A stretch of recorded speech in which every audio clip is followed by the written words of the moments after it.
Hey, what's up, familia? ¿Qué pasó? My name is Gio Chamba. I'm a cumbia musician from Houston, Texas, and I just started this channel to talk about all things cumbia. New cumbia, old cumbia, cumbia news, anything that has to do with cumbia, you're gonna find it here. And what better way to kick off the channel than by reacting and watching the new documentary that Netflix just dropped this week called Selena Y Los Dinos, A Family's Legacy. A legacy that belongs to our queen Selena and her family, the Quintanillas. Selena Y Los Dinos was a Mexican-American family band that broke boundaries, set records, and had many hit songs that are still loved by everyone today. Each family member played an important role in the family's overall success. Selena's legacy lives on through her family and will continue to live on in many ways. Being a Mexican-American musician from Texas myself, a cumbia musician at that, I have been impacted directly and indirectly by that legacy. On one hand, growing up with Selena Y Los Dinos music, as many of us did, knowing that they paved the way and opened so many doors for Latinos in music and in general. On the other hand, being blessed to call Svani Quintanilla, A.K.A. Principe my homie and producer of Gio Chamba's music since 2015. Look up Principe on all music platforms and you'll see that the Quintanilla family legacy is still going strong. It makes sense because Svani is the son of legendary producer A.B. Quintanilla, in case you weren't aware. They are actually in a brand new project called Sons of Cumbia. More on that in a separate video though. I may be biased because Svani's my friend, but I promise that I'm making this video because I've been a lifelong fan of Selena Y Los Dinos, AB's projects like Cumbia Kings, and most recently my friend Principe productions. My commentary does not reflect their opinions or views in any way, and this is just for entertainment purposes. I'm just offering my viewpoint from my lens as a Mexican-American cumbia musician who happens to make music with Svani Quintanilla. On another video, I'll get Svani himself to give you his thoughts and views on the documentary and have more conversations about cumbia in general with him. I also wanted to make this series of videos about the documentary to be a part of the conversation here on YouTube since it just came out. So let me know in the comments what you loved about the documentary. Let's get it going. And I haven't watched it yet, so this is my first time watching it with you guys. So dope. I'm excited. Let's go. Yes. Yes, I am. I'm right here right now. I'm sorry. We're not on air, are we? Oh, she got the earpiece on. Yeah, this thing is coming out. Okay. Man, her personality, man, just... You're on the brink of something really big here, because you're on the brink of actually opening up an entire new edge of the music world to America, aren't you? I hope so. I hope so. Did I sound nervous? I can't believe it. I get caught on some words and I try to translate them in English and... Was that okay? Wait, if you're a Mexican-American or just a Latino in general and you speak Spanish, right? Like, I think we all deal with that where we're thinking in Spanish, but then we're speaking in English, which is crazy, right? Like, that's funny. Okay. They're fixing to do another one. Well, I actually started singing when I was 6.5. And I used to sing in front of the family and family get-togethers. And I remember at that time, my father used to have to force us on our relatives to play for him. And, you know, we worked so hard, we've suffered together, and to finally see the light at the end of the tunnel, you know, the success happening, it's exciting. That's awesome. I can't help but be taken away by everything that's going on in my life. Man, all these like clips that a lot of people haven't seen before. This is like home movies, right? Like the family camera that everybody was carrying around and stuff. This is what this is. It's amazing. I was very shy when I was younger. And I remember going through the stage of wanting to do it, but yet I was like, what are people gonna think? And we went through a lot, you know, to get where we are today. I never thought I would be here right now and to have a lot of people take notice of our music. Hey, the Astro. Here we are 14 years later. Yo, 14 years, man. And see, if you're a musician, you know what I'm talking about. It does take a while sometimes for you to break through. You know, it took them 14 years, so hang in there if you're still jamming. The Hispanic community for much of this century has been ignored or worse, but there are some indications of change. Yep.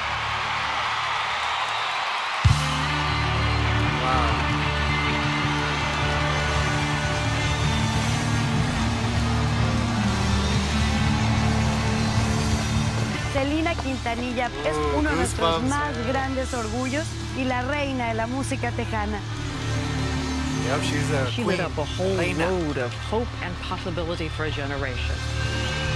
Yo, She for fought real. all the battles, all the barriers, the sex discrimination, the Mexican-American discrimination, the industry barriers. How you doing, Houston, Hey, Houston. Esta canción, mi corazón quiere cantar así. Yo, powerful, man. Powerful. Me canta así, me canta así. A cada vez que lo veo. You're loving life right now. I loved it before, but even more now. This intro is so beautiful, man. Selena Y Los Dinos is now building a musical empire after years of... Y me empieza a olvidar. Así. The merging of the two cultures, Latino cultures and American culture. Yes. was adored by... Yo, we gotta talk about that real quick. The merging of two cultures, the Latino and the American, like that's what she represented and still represents to this day. Like To this day! To this day! I can see how Selena and Los Dinos, they broke so many barriers, right? And they paved the way for a lot of us, man. And like, it just brings me goosebumps to think, right? And the way I met Svani was just like, he was a DJing with a Houston crew, and then I was already doing music, right, cumbia, and I was friends with this DJ crew that he was a part of, and so I went and he knew who I was and I knew who he was, and we were just like hit it off, like, hey, you want to come to the studio? Yeah, let's go. And so it was just like that, like it felt like we already knew each other for a long time because we were, children of this music, right? Of what Selena y Los Dinos and Cumbia Kings and like Fito Olivares and all these different artists that paved the way for the Latin Americans, right? Like the Mexican Americans and whatever other country you're from, right? So I don't know, like it's just so beautiful to think that we're here now, right? Like now we're like Bad Bunny's playing the Super Bowl. You see what I'm saying? Like that wouldn't have happened if Selena y Los Dinos weren't around, right? Millions of fans. Selena was the first star who truly represented the bicultural community. Selena was set to become a major figure in American entertainment. What she was, who she was, what she meant to people around here. Houston, Texas. Eso. Hey, H-Town, baby, let's go. The success happening and everything that's going on around us, it's exciting. I'm But sure a I'd lot like of to see Mexican the people group growing came from internationally. Mexico to watch this show. Making the group world renowned. It's gonna be a lot of work, but I'm ready for it. I'm ready for it.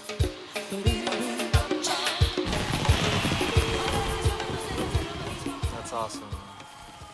Selena y Los Dinos. Man, y'all gotta watch the documentary. Go get Netflix if you don't have it. For real. That was a great intro, by the way. Ooh, man, this old footage. It's black and white. Abraham Sr. playing the guitar with I've always said that music is like a drug addiction. You get addicted to it. Yo, for Once real. it gets into your system, it'll be like that for the rest of your life. Yo, he's so right about that. It feels, man, now that I think about it, it does feel like a drug. Like, you can't stop thinking about it. You can't stop doing it, right? Like, man, I went through so many years of just fighting with my parents of like, this is who I want to be. This is what I want to do. Like, no, go to school, go do this. It's like, no, like, I'm a musician, right? I've known since I was a kid before I even touched an instrument, like a real instrument, right? Now I got instruments, but before I even touched one, I knew what I wanted to do. So I get that, Mr. Abraham. Shout out to Abraham Senior, right? Well, he's junior, but the dad of Selena and AB and Suzanne.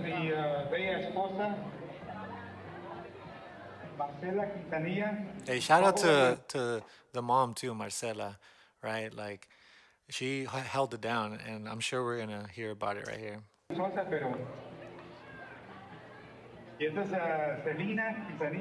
They're so little.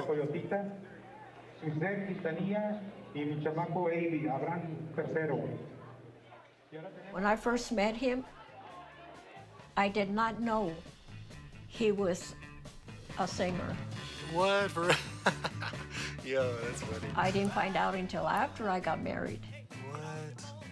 When I was about maybe around 15 years old, I joined a group called the Dinos. And All the songs we had recorded in English. We didn't know one Spanish song. And it was kind of embarrassing because my first language was Spanish, even though I was born here. I grew up in an era of segregation. We are a group of people who feel that we have been treated like second-class citizens. Dang. We would like to be. I remember that we were supposed to play at a club. It's an Anglo man that owns the club, and a whole bunch of Mexicans walk in. So he was surprised, says, hey, what do you people want in here? And so we told him, we're the Dinos. He thought Dinos was an Italian group or something. And he told us, can you wait outside? And give me a check for $5. Dang. You know, it was a rejection because we were Mexicans. Yo, man. So I can't imagine, back in the day, right? That he's talking about like when he was 15, it might have been like the 50s or something, and back then the segregation was real, right? You saw these signs that say like no Mexicans allowed and all this, and then they got kicked out of their gig, because they thought they were an Italian group, and it turns out they were Mexicans. So they're like, no, you guys can't play here, but here's $5. Like, that's nuts, right? Like, we don't see that in that scale anymore, but we still see a lot of like racism, and a lot of discrimination against, Mexican Americans, and also just any Latinos in general. Of course, what's going on right now, right? Unfortunately, with ICE and all these different things separating families. And I never have been like a victim of racism in a grand scheme, right? Like where it was really bad. But I have encountered racism before, right?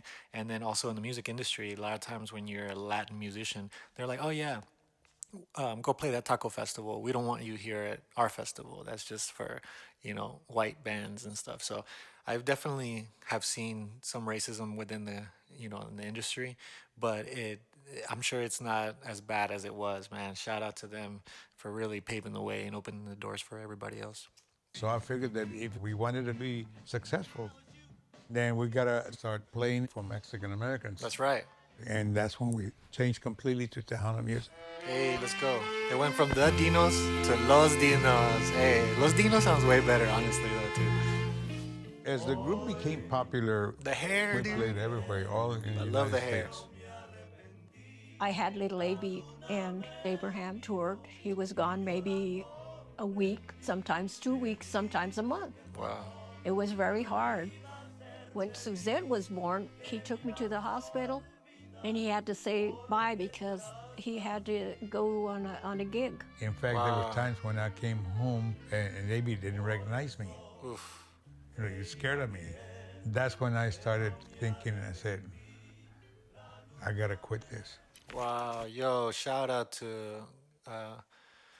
the mom, right? Marcela, like, she really held it down because being married to a musician is not easy, and especially a touring one at that, right? Where like you're having kids and the dad's not there because he's out there playing, and it sounds and it looks so bad that it's like, oh, they're out there playing music and they're having fun, but really it's a job, right? Like when my son was born, because I'm a father, right? I'm a single father, so I kind of relate a little bit to this. When my son was born, I wanted to be there, right? So I stopped playing gigs for a little bit, but maybe like 2 months or 3 months after he was born, I got a really good offer to play a gig, and I remember feeling so bad. Like I was like, I don't want to leave, my son and his mom and all that, like, and I was gonna be making really good money, so I had straight up told her like, hey, look, I'm only doing this for the money. I'm not doing it because I want to leave, Shout out to them as parents, right? And him and Mr. Abraham for really being like, man, I got to quit this, right? Because the family comes first. Kilns, magnesium, bromine. And I quit and moved to Lake Jackson, Texas. Started working for Dow Chemical. A lot of people in Texas do. Because I didn't like accepting that's your life from now on. I bet it was hard, man. Shout out. Oh. The toy piano. After a few years, Marcela was feeling something in her body. Women can tell. She was pregnant. And a little girl was born. We didn't have a name. So a lady there at the hospital told Marcela, she says, if I would have had a little girl, I had picked the name Selena. Wow. I said, I like the name. It's not very common among Mexicans. And I looked up the name. It's a Greek name, and it means moon goddess. I would come home before Marcela fixed supper. I start messing with the guitar, and one day Selena, she was 6 years old, sat down next to me, and she started singing, and that's when I found out, oh, girl, you got the talent to sing. That's awesome. And see, like, he wasn't pushing it on his kids, like, at the very beginning, right?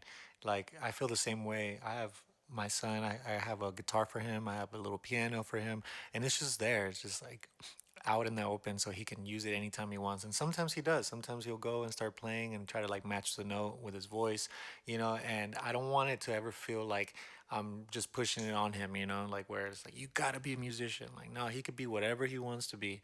I'm happen to be a musician, so whenever I jam, he wants to jam too. And we've had jams, he even has a little DJ controller and all that. So shout out for him to like never stopping that guitar. And then Selena like noticed that, and she was able to sing in front of him, and he was like, whoa, you got talent. And that's when it clicked for him, right? I'm sure.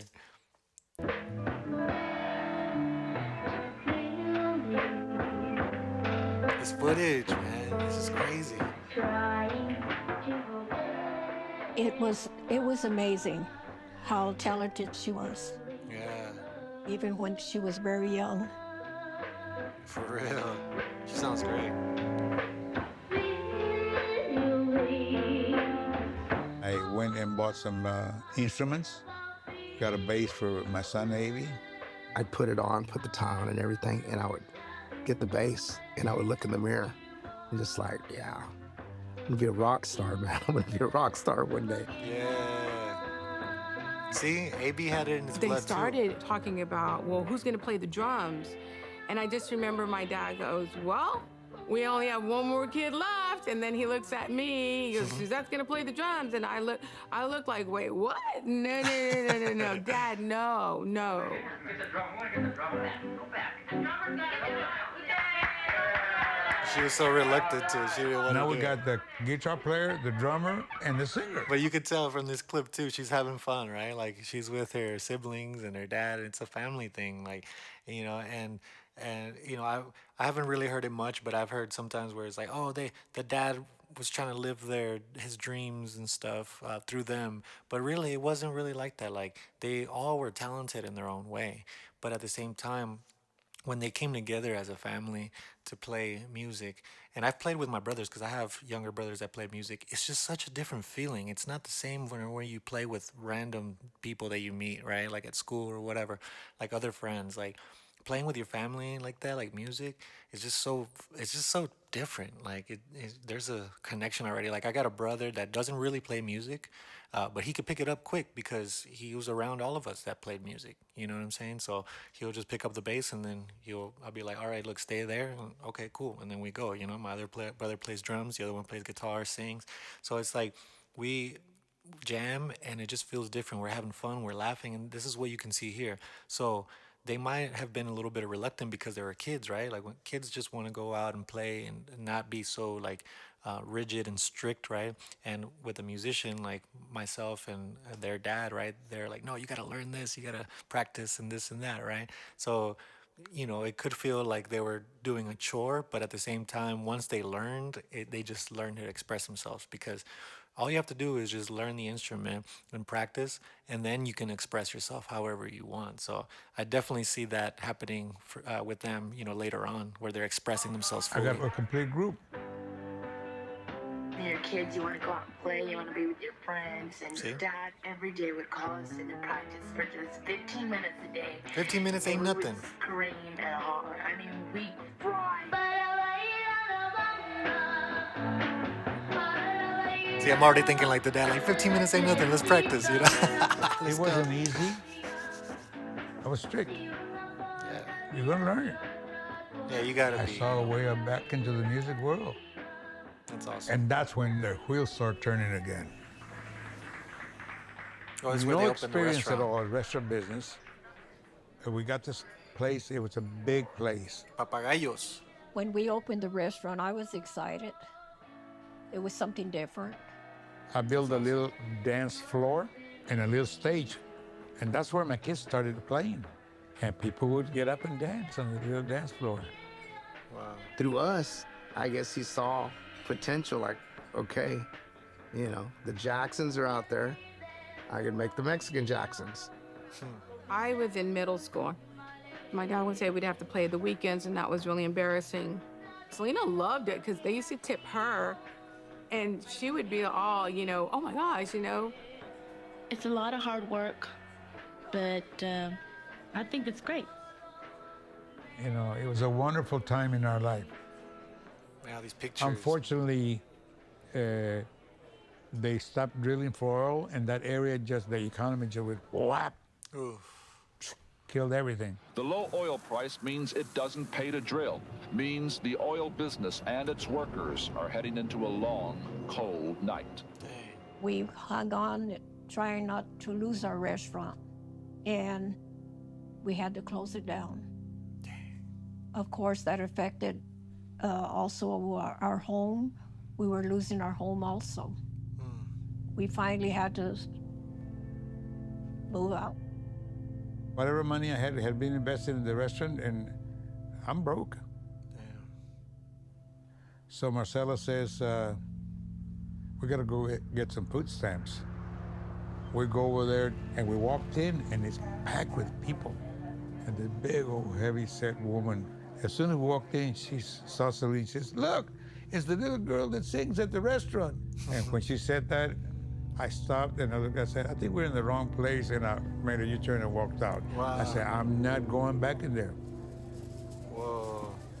Yo, that right there shows a level of conviction and vision that a lot of people don't have, right? And it's not to say that getting food stamps is bad or embarrassing. It's not even about that. Like, it's about him seeing the vision of what Selena and Los Dinos, right? Like his kids were harnessing, right? Like that vision and that energy. Because if the lady recognized Selena and she was like, oh, she's the little girl that sings amazing, you know, like they were already knowing that she was a star from when she was a kid. You see what I'm saying?